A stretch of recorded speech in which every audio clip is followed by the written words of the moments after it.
Can I just get your first reaction to the news that only broke out about a couple of hours ago that Gary Lineker has been suspended by the BBC? Yes, I think it's completely wrong. I really don't see in what way he was breaking guidelines. He wasn't a presenter of a political program. It has nothing to do with current affairs. He was making a personal statement. And I suppose you have to ask that, was it true what he said? Because if it was true, then it's fair comment. He compared the language used to Germany, 1930s Germany.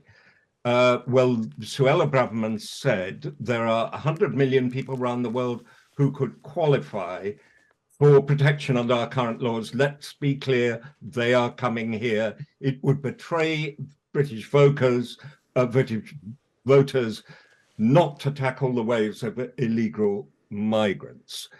Well, can I put alongside that a quote? "We do not subscribe to the view that one should feed the hungry, give drink to the thirsty, or clothe the naked." That was Goebbels who said that.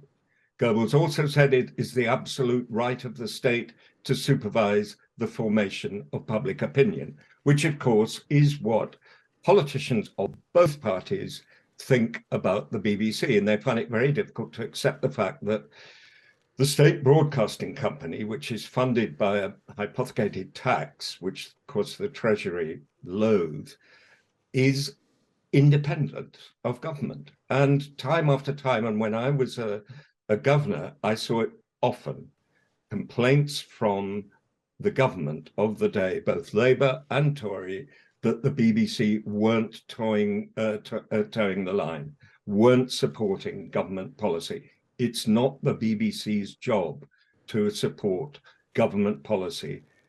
And in this particular case, it's quite wrong to assume that they have the right to dictate what Gary Lineker can say in private on his Twitter account. Is the problem, Sir Richard, that Gary Lineker is... I mean, it's very easy to say he's the face of the BBC, but technically he works for the BBC. He's not part of the BBC because, of course, he works elsewhere. He works for BT Sports. He works for Walker's Crisps.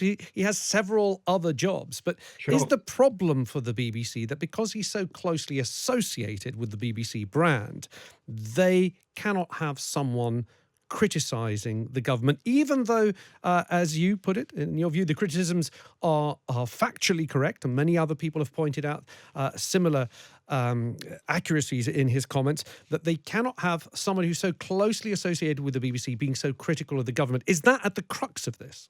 I think that is at the crux of it. And if you want a statement that reminds me of 1930s Russia, I would point to the statement of the chairman of the BBC, Richard Sharp, who said in an interview that the BBC does have a liberal bias. And then he added, but we are fighting, the institution is fighting against it. Well, that is pure Zdanovism from the 1930s. So this is a man who has been entirely discredited, the chair of the BBC. He's been shown to be both a Tory donor and the enabler of a very substantial loan to Boris Johnson.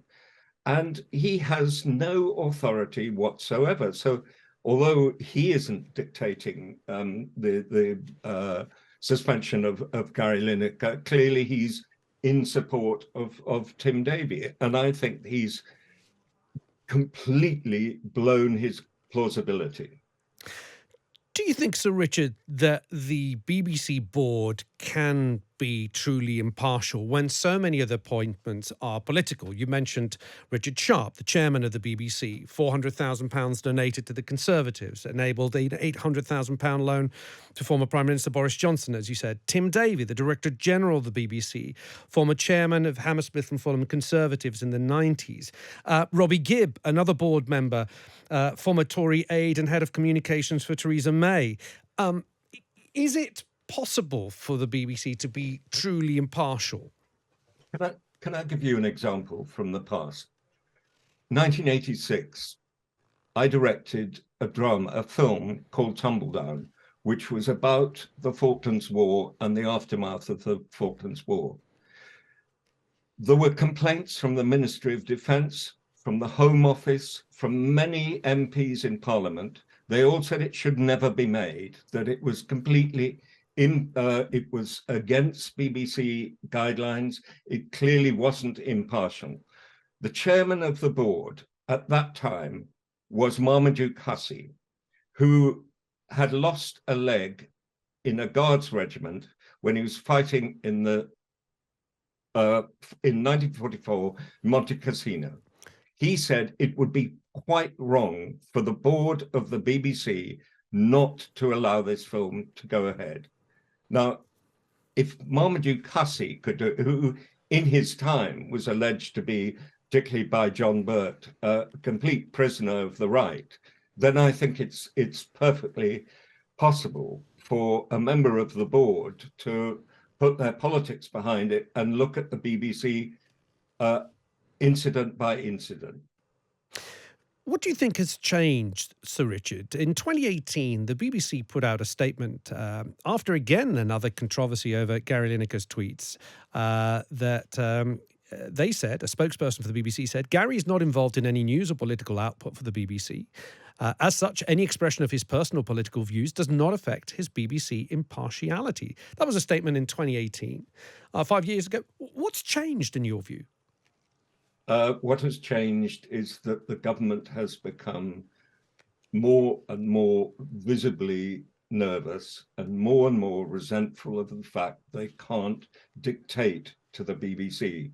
They may try by putting in their placeman as chairman, but they can't dictate. The BBC is, by royal charter, is independent. So the only thing that has changed is that the government are leaning more heavily on the Director General of the BBC and the board of the BBC.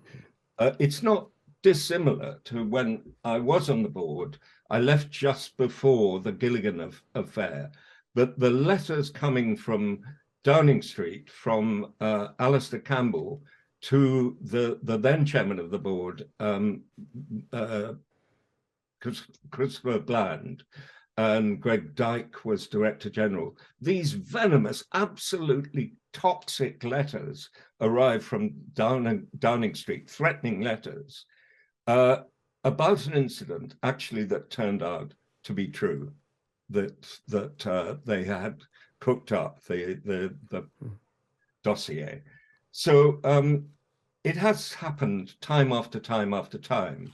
It's happened off stage. And what has happened now is that this is a government who is just transparently is running scared in every direction.